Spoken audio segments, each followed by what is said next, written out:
Welcome class. In the last class we have discussed Avogadro law.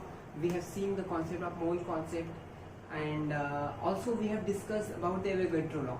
Correct? So आज की भी class में हम Avogadro law थोड़ा और देखेंगे and then we'll solve some problem based on the mole. Correct? हमने देखा था Avogadro law में कि Avogadro ने ये बताया था कि अगर हम किसी दो गैस के सेम वॉल्यूम को अगर हम लेते हैं तो उनमें जो नंबर ऑफ मॉलिक्यूल रहते हैं उस पर्टिकुलर गैस के वो सेम होंगे। जैसे मैंने 1 लीटर ऑक्सीजन गैस लिया और 1 लीटर नाइट्रोजन गैस लिया तो दोनों का वॉल्यूम हमने सेम लिया तो जितने ऑक्सीजन के मॉलिक्यूल होंगे उतने ही नाइट्रोजन के मॉलिक्यूल होंगे। वाइस वर्सा हम दूसरे तरीके से इसको ये बोल सकते हैं, अगर उनके नंबर सेम है, अगर हम एक फिक्स नंबर के बराबर क्वांटिटी का बराबर वॉल्यूम का अगर हम कोई गैस लेते हैं और सेम नंबर ऑफ मॉलिक्यूल अगर हम किसी दूसरे गैस का लेते हैं तो उनका जो वॉल्यूम आएगा वो बराबर आएगा। हाँ, तो इसी को अगर हम एक्सटेंड करके अगर हम जनरलाइज करें तो हम देखेंगे कि अगर हम एक मोल ले लें, एक मोल क्या मतलब होता है 6.02 10 to the power 23 molecule of that gas. अगर हम उस गैस के इतने मॉलिक्यूल ले लेते हैं तो उस इतने मॉलिक्यूल को जो वॉल्यूम आएगा और किसी दूसरे गैस का हम लेते हैं सेम नंबर लेते हैं, एक मोल ही लेते हैं तो उसका जो वॉल्यूम आएगा दोनों के वॉल्यूम क्या रहेंगे, दोनों के वॉल्यूम सेम रहेंगे। और वो कितना आता है, एक मोल हम किसी गैस के लेते हैं वो फिक्स है, वो किस पे फिक्स है, एनटीपी पे फिक्स है। एनटीपी आप लोगों को पता होगा, नॉर्मल टेम्परेचर प्रेशर। एसटीपी भी आप लोगों को पता होगा, स्टैंडर्ड टेम्परेचर प्रेशर। तो यहाँ पर क्या रहता है, यहाँ पर प्रेशर और टेम्परेचर को हम कांस्टेंट रखते हैं। अगर हम उनमें कोई चेंजेस नहीं कर रहे हैं तो हम कोई भी गैस ले लीजिए, गैस के नेचर पे बिल्कुल नहीं डिपेंड करता। देखिए मैंने यहाँ एक चीज बहुत इंपॉर्टेंट बताई कि ये गैस के नेचर पे बिल्कुल डिपेंड नहीं करता कि ये गैस कौन सी, डाइएटॉमिक है, मोनोएटॉमिक है, ट्राइएटॉमिक है, ये गैस कौन सी, कोई भी गैस हो, अगर उस गैस का हम कांस्टेंट टेम्परेचर और प्रेशर या सेम टेम्परेचर और प्रेशर पर अगर हम एक मोल ले रहे हैं, इसका मतलब 6.02 10 to the power 23 मॉलिक्यूल ले रहे हैं उस गैस का, तो उसका जो वॉल्यूम आएगा वो वॉल्यूम कितना आता है, 22.4 लीटर आता है। ये एनटीपी पर है। तो इसको हम नोट कर लेते हैं।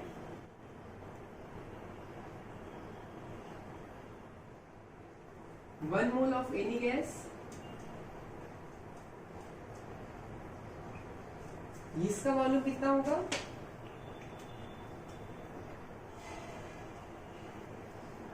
22.4 लीटर।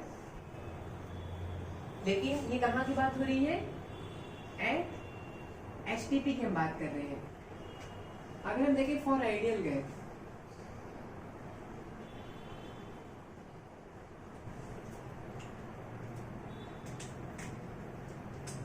आइडियल गैस के लिए कौन सी इक्वेशन हम लगाते हैं, यूनिवर्सल गैस इक्वेशन अगर हम आइडियल गैस के लिए लगाएं, that is PV is equal to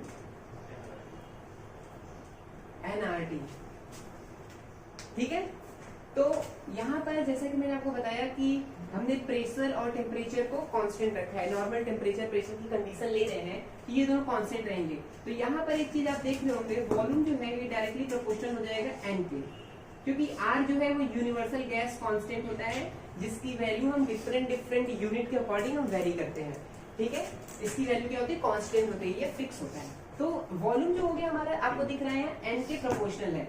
तो यहाँ पर अगर एन को एक दूसरे तरीके से देखें तो एन क्या है, ये नंबर ऑफ मॉलिक्यूल ही तो है। अगर एक मोल की बात कर रहा हूँ तो 6.02 10 to the power 23 मॉलिक्यूल है, तो एन क्या है, नंबर ऑफ मॉलिक्यूल यहाँ पर है। तो यहाँ पर जो इसका वॉल्यूम रहेगा वो नंबर ऑफ मॉलिक्यूल पे डिपेंड करेगा। तो यहाँ से आप वो जो डेफिनेशन मैंने आपको बताया था वो हम देख सकते हैं, डेफिनेशन यहाँ से हम प्रूफ कर सकते हैं इसको।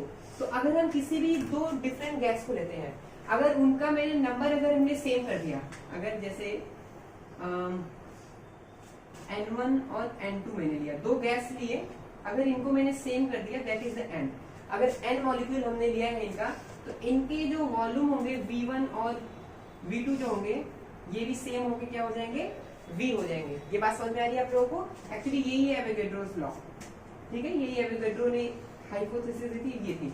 इसी को हम जनरलाइज करके अगर एक मोल के लिए अगर हम बात करें तो N1 N2 को हम क्या कर देंगे, 1 मोल लिख देंगे। तो उस कंडीशन में अगर N इज इक्वल टू 1 मोल कर दिया हमने और 6.02 10 to the power 23, ये क्या आएगा, मॉलिक्यूल अगर हमने कर दिया, तो इस कंडीशन में जो इसका वॉल्यूम आएगा वो किसके बराबर आएगा, 22.4 लीटर। ठीक है, करेक्ट। तो हमने ये भी देख लिया। तो ये बहुत ही अच्छी चीज है कि हमने अभी मोल को स्टार्ट कैसे करा था। हमने मोल को स्टार्ट करा था एक नंबर से लेकर कि मोल क्या है, मोल एक फिक्स नंबर होता है। फिर हमने उस मोल का हमने रिलेशन देखा मास के साथ, तो हमने gram atomic mass and gram molecular mass हमने देखा था कि कैसे कि अगर हम किसी एक मोल एटम अगर किसी एलिमेंट का लेते हैं तो जो उसका मास होगा वो मास जो होता है वो ग्राम एटॉमिक मास कहलाता है, करेक्ट। तो उसी को हमने देखा था कि वो कितने एटम के मास के बराबर होगा, 6.02 10 to the power 23 एटम के मास के बराबर होगा या मॉलिक्यूल के मास के बराबर होगा। तो वहां पे हमने मोल को नंबर और मास से कोरिलेट करा। यहाँ पर हमने मोल किससे कोरिलेट कर दिया, वॉल्यूम से कोरिलेट कर दिया कि एक मोल किसी भी गैस का अगर लेंगे तो उसका एनटीपी पे जो वॉल्यूम होता है वो 22.4 होगा, करेक्ट। तो हम लोग मोल पे क्या करेंगे, अभी कुछ न्यूमेरिकल्स हम लोग सॉल्व करेंगे, हम लोग इसको देखेंगे। तो जिसके लिए मैं आपको एक यहाँ पर फ्लो चार्ट बता रहा हूँ, जिस फ्लो चार्ट के थ्रू कोई भी कन्वर्जेशन हो, लाइक कोई भी कन्वर्जन हो, लाइक अगर आपको उसको नंबर से मास में कन्वर्ट करना है, मास नंबर के बीच का रिलेशन निकालना है, या आपको एटम्स के नंबर काउंट करने को बोला जाए, मॉलिक्यूल का नंबर काउंट करने को बोला जाता है, या अगर आपको वॉल्यूम निकालने को बोला जाता है, तो वो सब हम इससे कर सकते हैं। तो इसको आप लोग अच्छे से देखिएगा। देखिए सबसे पहले हमने क्या करा है,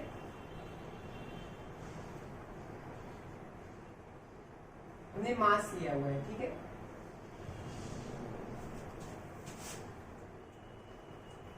मास के बाद हमने क्या किया, इससे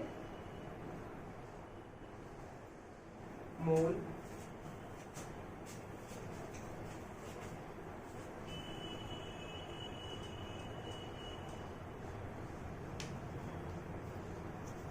जैसे मॉलिक्यूल निकाला,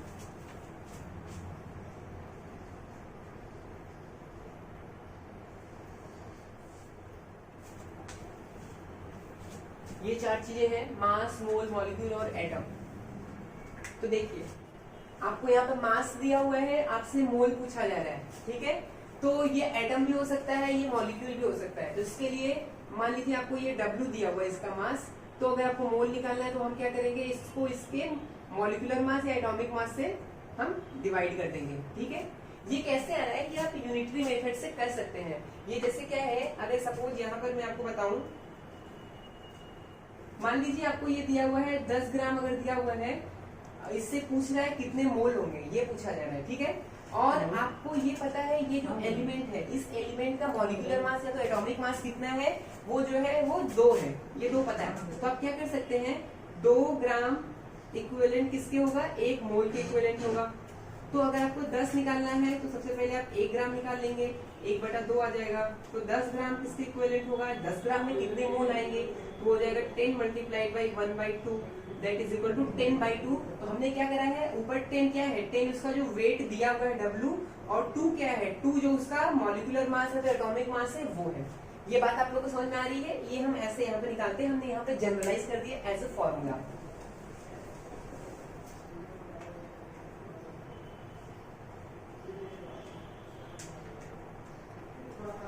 अभी आपने क्या करा, मोल आपने फाइंड आउट कर लिया। अभी मोल आपको पता चल गया, अभी आपको मॉलिक्यूल निकालना है। तो आपको ये पता है कि एक मोल में कितने मॉलिक्यूल होते हैं, कितने नंबर ऑफ पार्टिकल होते हैं, 6.02 × 10 to the power 23। हम इनको क्या रिप्रेजेंट करते हैं, Na से रिप्रेजेंट करते हैं, करेक्ट, एवोगाड्रो नंबर से। तो मैं इसको शॉर्ट में लिख रहा हूँ Na से, ठीक है। अगर अभी आपको नंबर ऑफ मोल पता चल गया, मैं यहाँ पर जब लिख दूं इसको, ये आपको क्या दिया हुआ था, ये W दिया हुआ था, नंबर ऑफ मोल क्या हो गया, आपने N निकाल लिया, तो ये W/M कुछ और नहीं, वो N आएगा। तो N में हम किससे मल्टीप्लाई कर देंगे, N multiplied by N। A से अगर मल्टीप्लाई करेंगे तो नंबर ऑफ मॉलिक्यूल आपको निकलेगा, ठीक है। अभी मॉलिक्यूल आपको निकल गया, अभी आप मॉलिक्यूल से आप एटम निकालना चाहते हो। जैसे आपको एग्जांपल दिया हुआ है, Na2CO3 दिया हुआ है, Na2CO3 में मॉलिक्यूल तो आप पता कर लोगे कितने मॉलिक्यूल है, मोल पता चल गया, मॉलिक्यूल पता कर लिए। अभी उस Na2CO3 में एटम्स भी तो है, सोडियम के एटम है, कार्बन के एटम है, ऑक्सीजन के एटम है, तो उनके एटम है। अगर आपको वो निकालना है एग्जैक्टली कितने एटम है, उसमें क्या करना होगा, आपको उसमें एटॉमिसिटी निकालना होगा। लास्ट क्लास में मैंने आप लोगों को बताया था एटॉमिसिटी क्या होता है। एटॉमिसिटी मतलब किसी मॉलिक्यूल में कोई भी एटम कितनी बार आया है, वो उसका एटॉमिसिटी कहलाता है। Na2CO3 में जो सोडियम में 2 बार आया है, तो उसकी एटॉमिसिटी कितनी होंगी, 2 होंगी। तो यहाँ पर हम क्या करेंगे, यहाँ पर जो हमारा हमारा जो ये मॉलिक्यूल है, इस मॉलिक्यूल को हम क्या करेंगे, उस एटम के एटॉमिसिटी से मल्टीप्लाई कर देंगे। बात समझ में आ रही है? जैसे 2 मोल Na2CO3 है, ठीक है, 2 मोल Na2CO3 है, 2 मोल Na2CO3 है। इसमें अगर आपको सोडियम पूछा जाए तो सोडियम का एटॉमिसिटी कितना है, 2 है, ठीक है। तो अगर टोटल सोडियम का अगर आपको एटम पता करना है, 1 मोल में दो सोडियम एटम थे, एटॉमिसिटी को आप ऐसे भी समझ सकते हो कि उस मॉलिक्यूल के 1 मोल में वो कितना एटम प्रेजेंट है। 1 मोल Na2CO3 लिया तो उसमें 2 Na प्रेजेंट था, तो अभी हम यहाँ पे 2 मोल ले रहे हैं, तो ये 2 से क्या हो जाएगा, मल्टीप्लाई हो जाएगा। इसका क्या मतलब है, यहाँ पे 4 मोल Na प्रेजेंट होगा। अगर हमने 2 मोल लिया है तब, या 2 मॉलिक्यूल लिया है तो 4 मॉलिक्यूल Na का, सॉरी 4 एटम Na का प्रेजेंट होगा। तो यहाँ पर हम क्या करेंगे, यहाँ पर एटॉमिसिटी से मल्टीप्लाई कर देंगे। मान लेते हैं ये जो मॉलिक्यूल हमने निकाला, नंबर ऑफ मॉलिक्यूल को मैंने बोल दिया स्मॉल m बोल दिया, ठीक है। तो स्मॉल m को मल्टीप्लाई कर देंगे एटॉमिसिटी से। ये बात आप लोगों को समझ में आ गई होगी, मुझे यकीन है। तो अभी देखिए यहाँ तक आपने पहुंच गए। अभी फर्दर क्वेश्चन आपसे पूछा जा सकता है, नंबर ऑफ एटम निकल गए, अभी आप बताइए उसमें इलेक्ट्रॉन कितने, प्रोटॉन कितने, न्यूट्रॉन कितने, कुछ ऐसे भी क्वेश्चन बनाए जा सकते हैं। तो आपको इलेक्ट्रॉन निकालने के लिए आपको एटम तक पहुंचना होगा। सबसे पहले आपको पता करना होगा कितने एटम है, ठीक है। एटम अगर पता चल गया तो एक एटम में कितने इलेक्ट्रॉन, प्रोटॉन जो भी पूछ रहे हैं वो कितने हैं वो निकालेंगे, और जितने एटम रहेंगे उस एटम से मल्टीप्लाई कर देंगे, ठीक है। तो यहां से अगर मैं आपको बताऊं,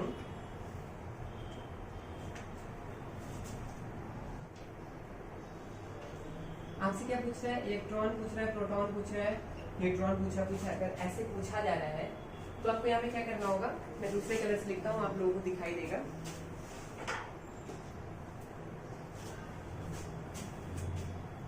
अगर आपको ये बताना है तो आपके पास नंबर ऑफ एटम पता चल गया, तो आप क्या करिएगा,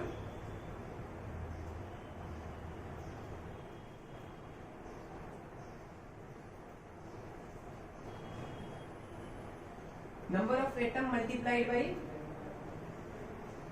number of electron, proton, neutron. आपने क्या करा, उससे आपने मल्टीप्लाई कर दिया। अभी ये जो चीजें मैं आपको बहुत अच्छे से समझाऊंगा एक क्वेश्चन के थ्रू। अगर अभी इस पे हम एक क्वेश्चन सॉल्व करेंगे, ये सारी चीजें आपको क्लियर हो जाएगी। तो ये क्या था, ये हमारा पहला एक फ्लो चार्ट था। अगर ये आपको याद है तो कोई भी अगर क्वेश्चन आता है, आपको बीच से क्वेश्चन पूछता है, मॉलिक्यूल दे दिया, एटम अगर पूछ रहा है, आप ये फॉर्मूला याद रखेंगे, ये कर लेंगे। और हाँ, एक चीज ध्यान दीजिएगा, ये उल्टा भी फॉलो करेगा। ये जो फ्लो चार्ट है, अगर आप इसको उल्टा ले जाएंगे, नंबर ऑफ इलेक्ट्रॉन आपको दिया हुआ है, नंबर ऑफ उसका मास पूछा जा रहा है आपको। ये बहुत ही, इसके बहुत अच्छे सरल से सरल, कठिन से कठिन क्वेश्चन इसमें फ्रेम करा जा सकता है। तो आप लोग बहुत ध्यान से करिएगा इसको। देखिए ये तो मैंने एक सीधा बताया चार्ट, अभी आप इसको उल्टा भी ले जा सकते हैं। आपको ये पता है, बस इसमें क्या, जो मल्टीप्लाई आपने करा है वो आप डिवाइड करते जाइएगा। इसमें क्या करिएगा, एटम से उसका क्या करेगा, एटॉमिसिटी को डिवाइड करते जाइएगा। नंबर ऑफ एटम से एटॉमिसिटी को अगर आप डिवाइड कर देंगे तो आपको पता चलेगा कितने नंबर ऑफ मॉलिक्यूल है। ऐसे करके ये आप उल्टा निकाल सकते हैं। तो ये मैंने आपको क्या बताया, मैंने बताया नंबर, मास, मोल का रिलेशनशिप बताया, ठीक है। अभी हम क्या देखते हैं, अभी हम वॉल्यूम और मोल का रिलेशनशिप देख लेते हैं, ठीक है।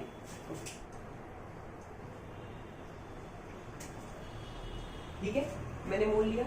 अभी मैं क्या कर रहा हूं, मोल का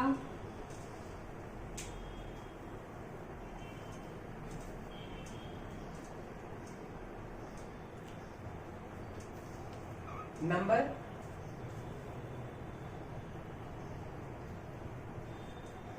वॉल्यूम एट एसटीपी,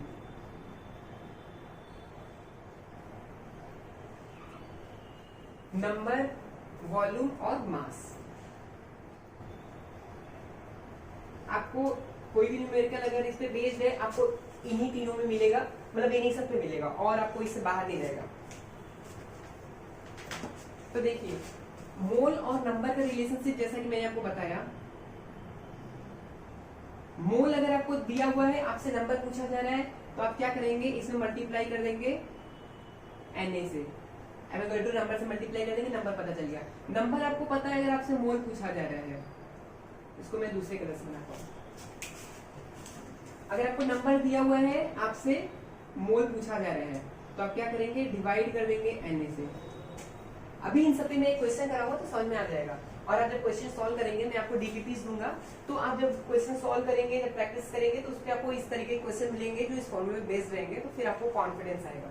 तो मैंने क्या किया, मोल से नंबर निकाला हुआ एन से मल्टीप्लाई कर दिया, नंबर से मोल निकाला हुआ एन से डिवाइड कर दिया। ठीक है, जैसे अगर मैं इसके एग्जांपल बताऊं तो आपको अगर 5 मोल दिया हुआ है, पूछा जा रहा है 5 मोल ऑक्सीजन एटम में कितने ऑक्सीजन के एटम होंगे, तो उसमें 5 में आप क्या करेंगे, एन से मल्टीप्लाई कर देंगे, तो वो आपको पता चलेगा कितने ऑक्सीजन एटम है। ठीक है, या आपको ऑक्सीजन एटम दिया हुआ है, आपको पूछना मोल कितने हैं, तो आप डिवाइड कर दीजिएगा, एन से आपको मोल निकल जाएगा। अभी आपको मोल दिया हुआ, अगर आपको वॉल्यूम निकालना है तो हमको ये भी हमने पढ़ा था कि 1 मोल किसी भी गैस का अगर हम एसटीपी पे लेते हैं तो उसका वॉल्यूम जो रहता है 22.4 लीटर होता है। तो अगर आपको मोल दिया हुआ है, नंबर ऑफ मोल, मान लीजिए 5 मोल दिया हुआ है, अगर 5 मोल का आपको पूछा जा रहा है तो 1 मोल का तो 22.4 होता है, तो 5 मोल या 5 मोल का कितना होगा, 5 से आप मल्टीप्लाई कर देंगे। तो इसमें आपको क्या करना है, इसमें आपको मल्टीप्लाई करना है 22.4 लीटर से, आपको क्या करना है, मल्टीप्लाई करना है अगर वॉल्यूम निकालना है तब। और ऑलरेडी अगर आपको वॉल्यूम दिया हुआ है, अगर आपको मोल निकालना है तो हमको पता है 1 मोल का जो वॉल्यूम होता है 22.4 लीटर होता है। तो आपको अगर वॉल्यूम कुछ दिया हुआ है, अगर आपको मोल फाइंड आउट करना है तो आप उससे डिवाइड करके देख लीजिए कि वो उससे ज्यादा है कि कम है, उसका कितना गुना है, तो इस तरीके से आप मोल को फाइंड आउट कर सकते हैं। तो यहाँ से नंबर ऑफ मोल अगर निकालना हुआ तो हम क्या करेंगे, यहाँ पर हम डिवाइड कर देंगे 22.4 लीटर से। ठीक है, ये बात आपको समझ में आ गई। अभी मास का रिलेशन हमने ऊपर भी देखा, मैं इधर भी दिखा देता हूँ।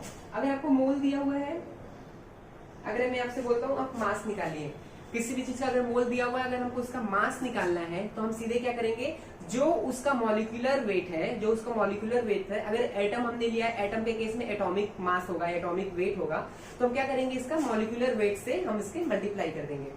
ठीक है, हम दोनों में लिख देता हूँ। अगर हमको मोल दिया हुआ है, अगर हमको उसका मास निकालना है तो क्या करेंगे, मल्टीप्लाई कर देंगे, किससे, मल्टीप्लाई मॉलिक्यूलर वेट या मल्टीप्लाई एटॉमिक वेट। ठीक है, बात समझ आई आप लोगों को। अगर मास दिया हुआ है, अगर आपसे मोल पूछा जा रहा है, मास दिया हुआ है कितना मोल होगा, तो हम क्या करेंगे, हम उसके मॉलिक्यूलर वेट या एटॉमिक वेट से डिवाइड करके देख लेंगे कितना इसके मोल यहाँ पर होंगे। तो इसके लिए आपको क्या करना होगा, डिवाइड करना होगा मॉलिक्यूलर वेट से और एटॉमिक वेट से हमको डिवाइड करना होगा।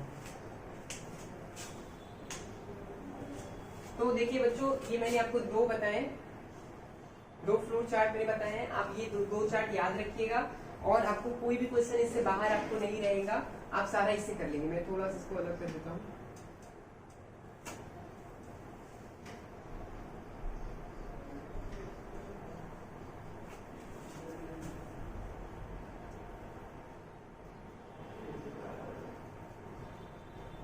ठीक है, आप लोग इसको जल्दी से नोट कर लीजिए। और हाँ, मैंने जैसा कि आपको बताया था, ये पहला वाला जो था, आप इसका उल्टा करके जरूर देख लीजिएगा। मैंने आपको सीधा फॉर्मूला बताया है, ये आप लोगों के लिए होमवर्क है कि आप क्या करिएगा, सेम इक्वेशन लिखिएगा, यहाँ पे इसको हटा दीजिएगा, आप एरो उल्टा लगाइएगा। आपको यहाँ से आपको ये फाइंड आउट करना रहेगा, यहाँ से ये फाइंड आउट करना रहेगा, यहाँ से ये, यहाँ से ये, आपको ये निकालना रहेगा। आप अपने से ही फार्मूला लिखिएगा। हाँ, तो बच्चों देखिए, मैंने क्वेश्चन यहाँ पे लिखा हुआ है, मैंने इस पार्ट को रिमूव नहीं करा है क्योंकि इसमें आप यूज करेंगे तो आप देख सकते हैं कैसे अप्लाई हो रहा है। क्वेश्चन हमारा क्या हुआ है, क्वेश्चन आपको कैलकुलेट करना है, ये 3 चीजें किसमें, ये आपको गिवन है। आपको क्या दिया हुआ है, आपको दिया हुआ है 200 gram of calcium carbonate, CaCO3 को 200 ग्राम दिया हुआ है। उसमें क्वेश्चन क्या फ्रेम करा हुआ है, क्वेश्चन में फ्रेम ये पूछा ये जा रहा है, नंबर ऑफ मोल निकालना है, नंबर ऑफ मॉलिक्यूल निकालना है। ठीक है, मोल और मॉलिक्यूल निकालना है। अभी मैंने जो लिखा था मोल और मॉलिक्यूल, वो दोनों सीधे आप निकाल सकते हैं। दूसरा क्वेश्चन पूछा number of atom of calcium, carbon और ऑक्सीजन, 3 है, कैल्शियम, कार्बन और ऑक्सीजन, नंबर ऑफ एटम पूछ रहा है। तो मैंने इधर बताया था, मोल बताया था, मॉलिक्यूल बताया था, एटम बताया था, वो आप इधर से निकाल सकते हो। फिर total number of electron, proton और न्यूट्रॉन पूछ रहा है, तो भी आप number of electron, proton, neutron निकाल सकते हो। तो ये क्वेश्चन बहुत ही आसान है, लेकिन हम यहाँ पे देखेंगे इसको करते कैसे हैं, हमारा अप्रोच करने का तरीका क्या होगा। देखो बच्चों, कभी भी हमको कोई भी क्वेश्चन दिया हुआ है, सब्जेक्टिव क्वेश्चन दिया हुआ है, सबसे पहले जो इन्फॉर्मेशन गिवन है उस इन्फॉर्मेशन को आप अलग लिख दो पहले। देखो जैसे मैं लिख रहा हूँ इधर,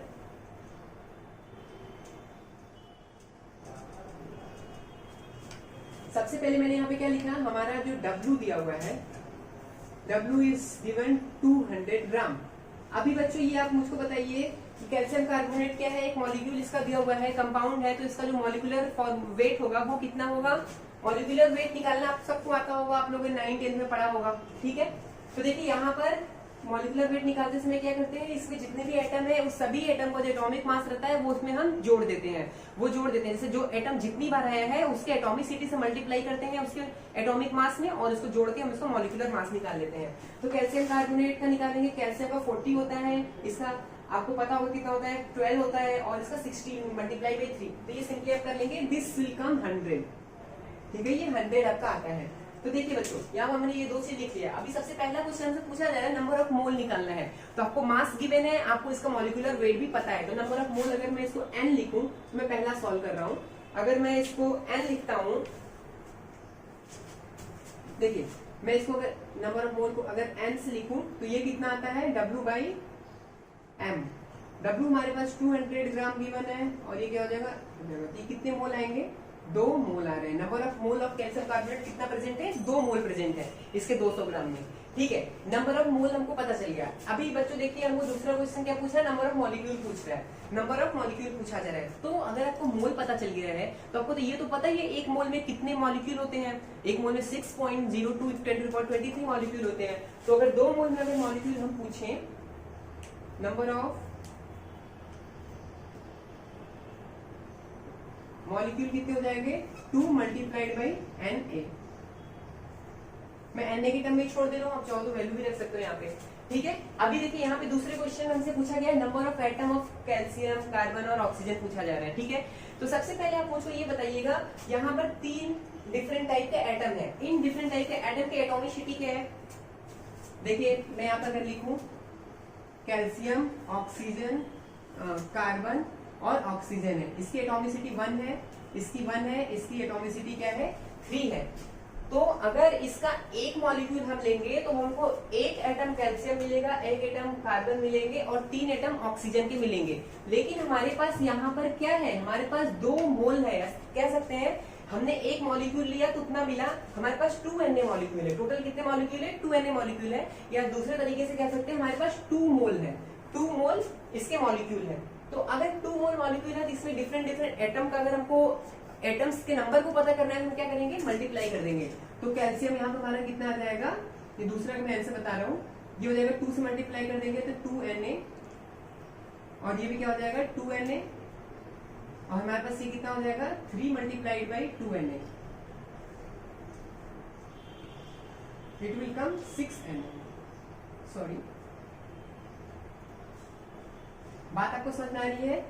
ये हमारे क्या है, ये कैल्शियम है, ये कार्बन है और ये ऑक्सीजन है। 2Na हमारे पास कैल्शियम है, 2Na कार्बन है और 6Na हमारे पास ऑक्सीजन है। ठीक है, अभी इसमें लास्ट क्वेश्चन आपसे क्या पूछा है, total number of electron, proton और न्यूट्रॉन पूछा है। अब जरा मुझे बताइए कैल्शियम जो है, कैल्शियम में, चलिए मैं यहाँ पर टेबल की तरह बनाता हूँ, कैल्शियम, कार्बन और ऑक्सीजन, इलेक्ट्रॉन, प्रोटॉन और न्यूट्रॉन।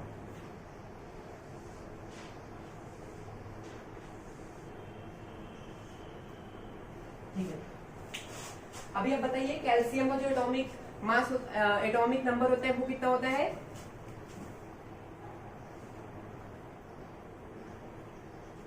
20। तो 20 इलेक्ट्रॉन होंगे इसमें। नंबर ऑफ इलेक्ट्रॉन जो होते हैं प्रोटॉन के बराबर होते हैं, तो 20 प्रोटॉन भी होंगे।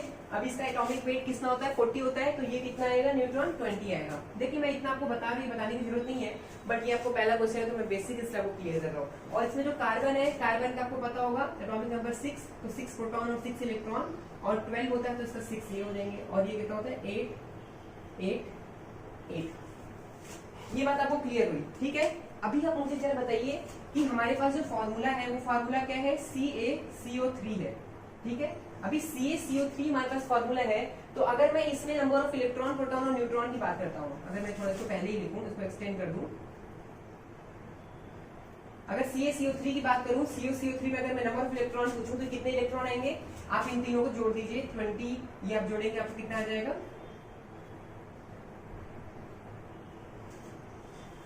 कैल्शियम के इलेक्ट्रॉन, कार्बन के इलेक्ट्रॉन और ऑक्सीजन के इलेक्ट्रॉन। लेकिन आप सभी का आंसर ये आएगा करेक्ट, लेकिन मैं बताऊं आप सभी लोग गलत हैं, इसका यहाँ पर ये आंसर नहीं आएगा। पूछिए क्यों, क्योंकि हमको अगर हम टोटल निकालते हैं तो इसके एटॉमिसिटी से भी तो मल्टीप्लाई करना पड़ेगा।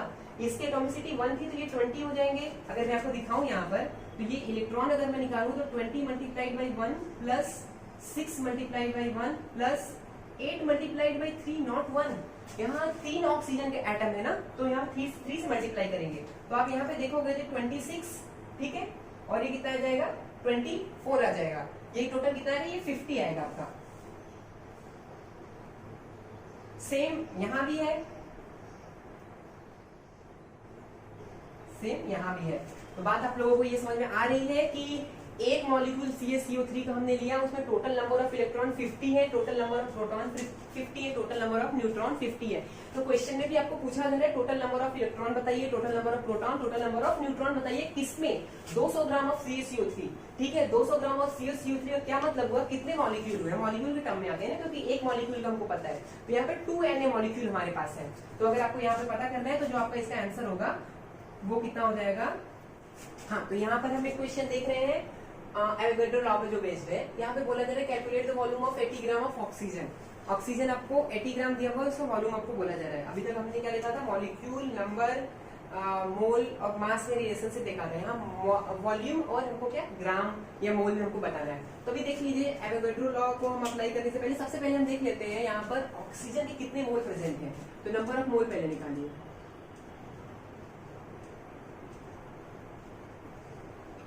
नंबर ऑफ मोल निकालने के लिए हम सेम फॉर्मूला लगाएंगे। हमारा जो ग्राम में वेट दिया हुआ है दैट इज द 80। मैं लिख देता हूं W/m। This will come 80/32, correct. यहाँ पर ये क्या है, O2 आपको क्या दिया हुआ है, ये मॉलिक्यूल दिया हुआ है, तो हमने यहाँ पे क्या रखा है, मॉलिक्यूलर वेट रखा है 32। अगर ऑक्सीजन एटम देता तो आप वहाँ पे 16 रखते। ये कंफ्यूजन नहीं होना चाहिए आप लोगों को, ठीक है। तो अभी आप इसको सॉल्व कर लीजिए। दिस विल कम 5/2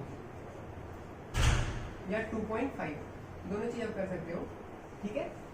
अभी देखिए आपसे क्या बोला जा रहा है, कैलकुलेट वॉल्यूम बोला जा रहा है। तो आपको ये पता है कि एट एसटीपी, ये क्वेश्चन भी जो पूछा हुआ है ये एसटीपी के लिए पूछा हुआ है, ठीक है, मैं मेंशन करना भूल गया। तो एट एसटीपी पे क्या होता है, एक मोल जो होता है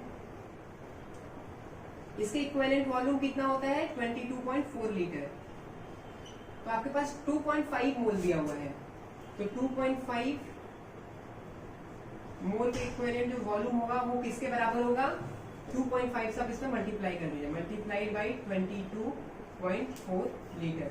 ये जो आपका आंसर आएगा ये आपका लीटर में आ जाएगा। आप इसको निकाल सकते हैं, चाहे तो इसको 5/2 कर सकते हैं। देखिए इसको सॉल्व करने का भी ट्रिक होता है।